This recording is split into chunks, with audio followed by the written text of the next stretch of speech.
கருத்து கணிப்பு போல் இது எங்களின் கருத்து. யார் மனதையும் புண்படுத்தும் நோக்கம் இல்லை. மக்கள் பணி செய்ய யார் வந்தாலும் அரவணைக்கிறது என்னோட கடமை. இன்னைக்கு விஜய் வந்திருக்காரு. எனக்கு ரொம்ப பெருமையாக இருக்குது. எங்கள் கூடவே பயணம் செஞ்சவர் விஜய்.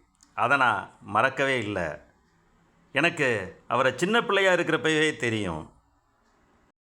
அங்கிள் அங்கிள் அப்படின்னு கேட்டு பிடிச்சதெல்லாம் வாங்கி சாப்பிடுவார். பெரியவனானதும் அப்படியே அதே வழக்கத்தை தொடர்ந்தார். நான் இதையும் பெருசாக கண்டுக்கிறதில்ல, குறையாக சொல்லலை.